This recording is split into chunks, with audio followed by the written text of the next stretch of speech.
Hey, hello, my loves. How are you? Hello, hello, hello. Apologies, I am a little bit late. I was moving from one room to the other. Literally, that's all I was doing. Nothing fancy, nothing sexy. I'm just late because I moved rooms. So, who have we got with me to live tonight? Let's see. Oh, I can see some little lovely profile pictures, but you're very, very small on my screen. But beautiful, beautiful, beautiful, beautiful. So if you're catching me live, give me a wee hashtag live in the comments. And if you're catching me on replay, give me a hashtag replay in the comments as well. It would be really nice to have loads of interaction on this one because it's going to be quite a big one. So yes, oh wow, we've got 8 people so far. That's amazing. Thank you for joining. Love it, appreciate it. So, tonight we're going to be talking about the secret to permanent fat loss, to permanent body change, to sustainable life. So the secret, the Holy Grail. Now, I am going to be pretty brutal and say there is no secret. If we keep looking for secrets, we're never going to get there. Okay, secrets can be interpreted as magic wand, a quick fix, etc., etc. So there is no one secret. However, there is a combination of very distinct things that we need to look at in order to achieve lifelong transformation. And I'm going to take you through that tonight. So it is going to be quite busy. You might want to take a screenshot as I go through because I'm going to try and turn this around so you can actually see the documentation that I'm working from. But yeah, I'm going to take you through it all. Ask questions, pop them in the comments. I'm going to try and make it interactive, as I said. But yeah, see, there is no one size fits all. And I think for most people, if you're in this group, 99% of ladies are going to be over 40, 80% want to lose some weight. So I think we're probably all smart enough to realize that elusive quick fix that we were promised doesn't actually exist. And back in the day, can you remember back in your 20s where, you used to be able to go out for a night clubbing and boom, it would all be okay. You'd have dropped half a stone in a dress size over a weekend. Not anymore. Not anymore. Right, so let me turn my screen round so you can see. Oh, hi, Suzanne. I've not heard from you for a wee while. Marie, my lovely, I sent you a message. Pick that up. Karina, I hope your nursing duties are going okay. Jackie. Oh, Jackie, I have got a huge confession to make about you. So I did not realise that you were Naomi's mum. So anyway, it's nice to meet you, Jackie. Yeah, so I'm going to take you through that tonight. So let me just turn my screen round.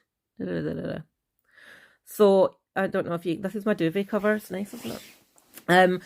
Right, so as you can see, I've had some fun with my little boy's spider, oh, I forgot the name, spirograph thing. I stole his cogs.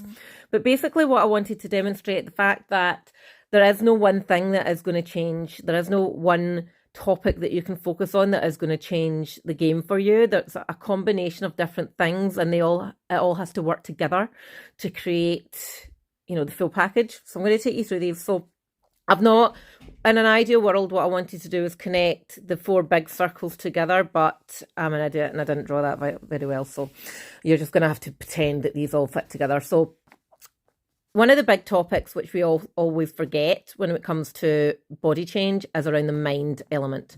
So we've got mind, we've got nutrition, which most people know about, exercise, which most people know about, and recovery, which is an area that most people would tend to forget.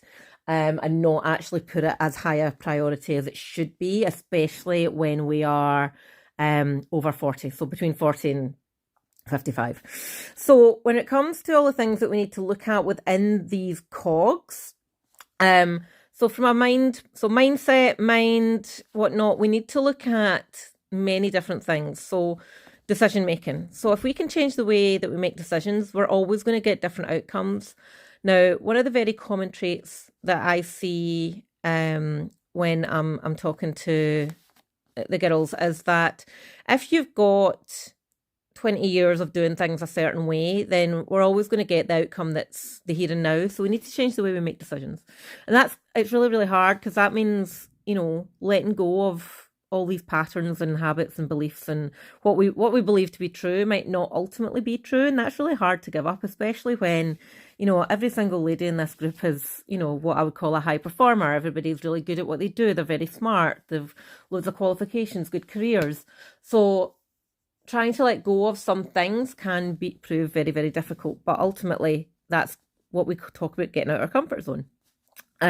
We need to look at confidence, self-confidence in all areas of our life, not just in terms of our body, but intellect, career, family, all these different things we need to look at. Conscious and subconscious minds. So most of us are acutely aware of our conscious minds, but our subconscious is, if we can start changing how our subconscious mind works, then everything becomes so much easier, because essentially this is the subconscious part that is going to take us from, dieting or changing our body or changing our mindset from being a chore into just something that we do, which is ultimately an identity shift. And that's ultimately what we want to try and achieve, is to become the new version of ourselves, to become the person that we want to be, to have the energy, to feel the health, all of these different things that we have as goals. And also looking at esteem, self-esteem and self-worth. These are huge as well. Like a prime example of this is, I'm not going to use her name, but it's a lady that's just recently joined our client group. And, we're talking over 20 years of diet and history, 20 years of progressively gaining weight and unhappiness. And everything always comes first. Everything. So things like, the roof's got a leak, and I can't do anything for myself because I've got to fix the leaky roof. And the thing is, when we start always thinking about everything else becoming before us, we're just reinforcing that idea that we're giving ourselves permission for everything else to overtake our needs and our desires and our goals, which isn't a healthy place to be. And one of the things that is certainly worthwhile, and Lisa, for those of you who are quite active in the group, you'll probably see a girl called Lisa Swallow talk quite openly. One of her big kind of oh wow moments was that she was talking about the money for our car's MOT, and then it kind of dawned on her like that this is my MOT. What happens if I break down? What if I get oil in the head gasket? And I don't even know if that's a thing. So for those of you that are mechanically savvy, I apologize if getting oil in the head gasket is not a thing or not. So this mind piece is huge. It forms a huge part of what we're trying to achieve when we're talking about permanent transformation, because if this part doesn't work, then all of this is just a temporary sticky plaster. And if think about the analogy of a bucket of, if you're pouring water into a bucket, but that bucket's got a hole, by doing the exercise and nutrition only, you're basically just sticking elastoplasts over that hole, and at some point it's just going to gush water. So this is where we're creating a whole new bucket. And I don't know if any of you have ever thought of yourselves as a bucket before, but there you go. You have now. Does that make sense, ladies? Give me a wee one in the chat box if that does indeed make sense, that's something that we want to focus on. So moving into the nutrition side of things now, every single one of us have heard eat less and move more. Absolutely. And from a science point of view of calories in, calories out, that is absolutely true. But it's not as simple as that. We have to consider, yes, we need to consider a calorie deficit. We need to consider the volume and quantities of our different types of food. And that actually does say macros, not narcos. But we need to consider the quantities of our proteins and our carbs and fats. We have to look at our micronutrients, which is our vitamins and minerals, because especially as we're aging, we need to be very conscious of our overall health, not just about what our metabolism is doing. We also need to consider the easiness of our nutrition as well, because if you are, say you're working full time, you've got 3 kids, you've got a dog, you've got a husband, it's not going to be realistic to create a whole separate meal plan for one person that requires organic, I don't know, organic rainbow chard and butter beans sauteed. I don't know. Well, I'm actually having butter beans tonight with some trout. So, but yeah, it has to be easy and it has to be something that can be maintained across an entire family if that's the situation. Some people love cooking. Some people despise cooking. Some people like the creativity of creating their own meal plans. Some people don't. And that's fine. All of these things are fine and acceptable, but whatever it is we do with your nutrition or you do with your nutrition, it has to fit in with your lifestyle and your family, because when we start making things too hard or unachievable or it's just not going to happen. It'll feel like a chore, it'll get boring, and your inner rebel girl will actually kick back and just go, sack this, I'm not doing it. And we have to look at energy levels. So this actually means, this isn't like energy as in a calorie, because a calorie is a unit of energy, but we're talking about your overall energy. How do you feel when you get up in the morning? How do you feel after a workout? How do you feel when you go to your bed? Are you having to have a nana nap in the middle of the day, which some people swear by? I can't do. I've tried, can't do it. I need an actual cave and no noise, and at 3 o'clock in the afternoon, I don't get that. So this is a huge cog. Now, you will have heard the phrase that fat loss is 80% nutrition, 20% exercise. From a tactical point of view, from the energy in and an energy out point of view, this is your energy in. Yes, that is absolutely true. But for permanent transformation, I would say 30, 20. Maybe even more for recovery. Oh, that's a conundrum, actually. I have to think about that. So yeah, that's your nutrition. Moving over into the exercise. So the considerations that we have here for exercise are we exercising for fat loss? Are we exercising for health? So MSK is musculoskeletal health. So basically your bone density and the muscular system. Heart health is hugely important. So this is where we need to maybe look at intensity, where we need to look at increased heart rate. Mental health, because we know that all forms of exercise release endorphins, which are a chemical. And those endorphins are feel good signals. So if we have them, they have been proven to improve mental health, clarity, etc., etc. And are we doing progressive overload with our workouts? So that's what I mean by that is it's all very well and good having a program, maybe say you've got a program 3 days a week, 8 exercises in each day, and you're doing 3 sets of 10.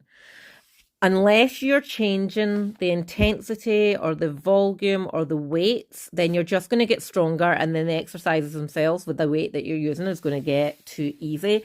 So we need to basically put your muscles under more resistance in order for them to get stronger. If we can get your muscles stronger and we can build more muscle, it means we're going to have increased fat loss because our metabolism works harder. And when our metabolism works harder, we burn more fat. And we also get the added benefit of a little bit of toning, because toning definition is basically when our muscles grow a little bit and we get some fat loss, and we start showing that definition through there. Does that all make sense from an exercise point of view, why these things are all hugely important? Because very much what I've found over the years is that people use exercise as a tool for fat loss only, and we forget about these things. So exercise for fat loss alone is quite difficult. It needs to be in conjunction with all of these things. But when we start looking at exercise as a non-negotiable for life, it's exercise. By doing exercise, we're going to live longer. We're going to live healthier. We're going to be the mum or the gran that's out playing. We're not going to be the one that's stuck in the sofa. It means that when we start losing our balance, when we're 80 and we fall over, it's going to be your strength, your muscle strength. It's going to be able to help you get back up rather than, staying stuck and having to wait for help.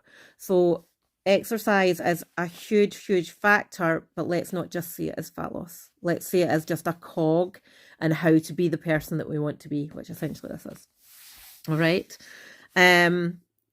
Make sense? I only had a one make sense there. So if this isn't making sense, please ask, or please let me know what's not making sense, because I think it's important that, well, it's important to me that I am sharing as much as I can in a way that helps you guys.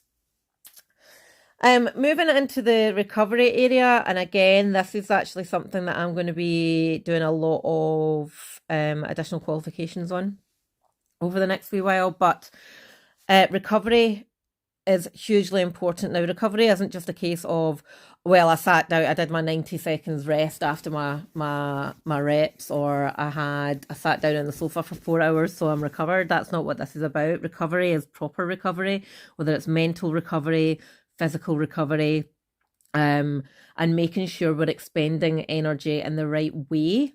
So we're not using energy for high stress, frantic, panic type situations, which is very, very typical, but we're using energy for, physical, actually very fine-tuned mental work. So, and also for recovery, we need to look at sleep. Now, this is where our brain and our body recovers the most, and also how it's going to make you look younger. So get more sleep, ladies. And stress. Now, stress is a hormonal response. So when we are high stress, whether that is anxiety, whether that is busyness, whether it's feeling out of control, we release a hormone called cortisol. And if anybody has ever listened to any of the hormone training that I do, cortisol then has a direct impact into metabolism. So what can happen, and it does happen, is you could be doing all these things right, your mind, work, nutrition, and exercise, but if stress is high and recovery is low, sleep is low, then in actual fact, it's going to put a stall to your outcomes. It's going to put a stall to your actual fat loss. So this is why this is a non-negotiable as well. And this is one area actually that we do work with our clients.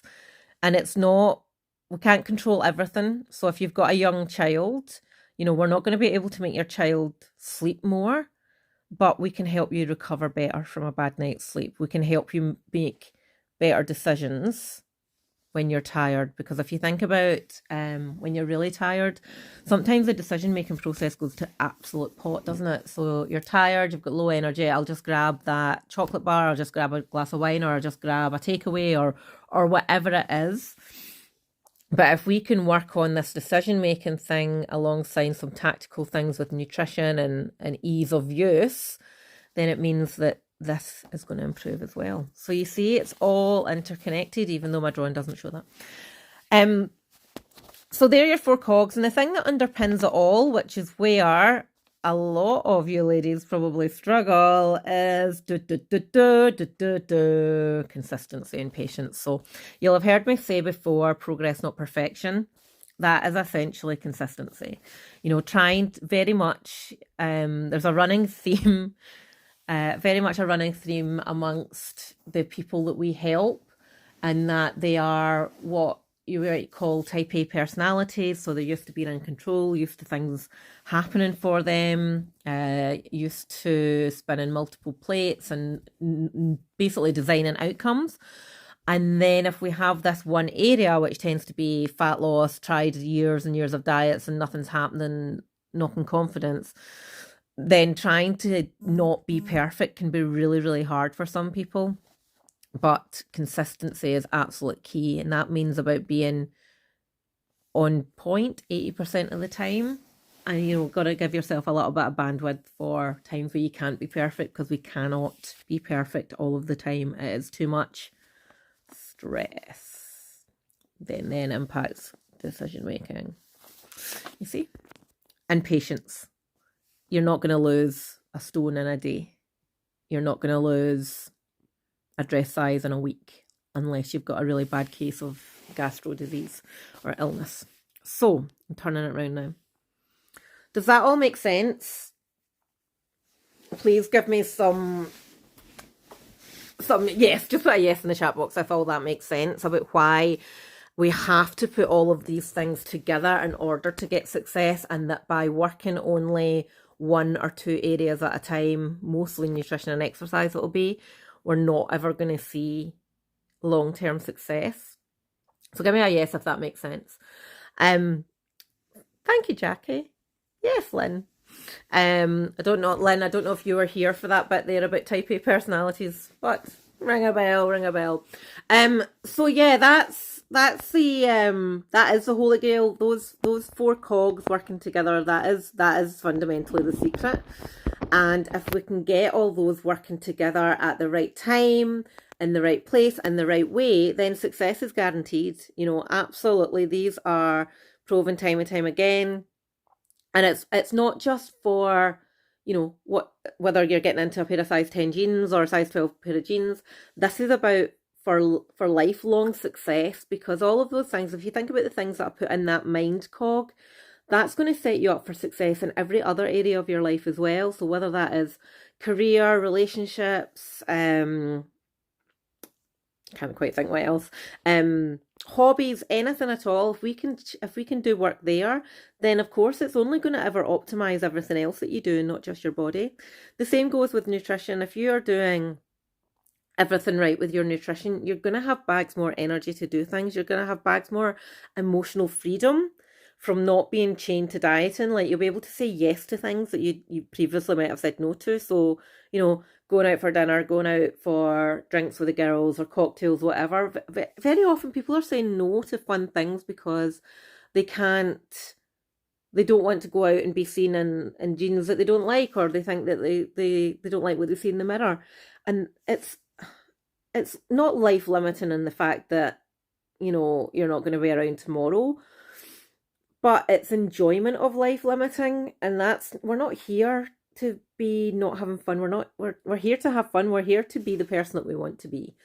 So if we can enjoy the things that we want to enjoy and say yes to things that we want to say yes to and feel happy and confident and, really love ourselves as a person, then life is only going to get better, isn't it? And yeah, recovery as well. Absolutely. I mean, if we are better recovered, even from a career point of view, if you think how much more mental energy that you could have to, go after, I don't know, a new job or change profession, which is actually, I mean, there's been a huge amount of people that have, over the last 2 years especially, got, they've had like wee brainworms going, oh, I don't need to be in this job. I could go and do something else. But then it suddenly gets into real life. It's like, oh, well, I don't have the energy to go and do that. I'm not clever enough. I'm not smart enough. I'm not, da, da, da, da. But if we can work in the mind and get more confidence and we get more physical and mental energy to chase dreams, then, anything's possible. Anything is absolutely possible. So yeah, that went quite deep there. Okay, so I've had a few questions or statements. I'm not sure yet. Let me check. So Kaz, how are you doing, Kaz?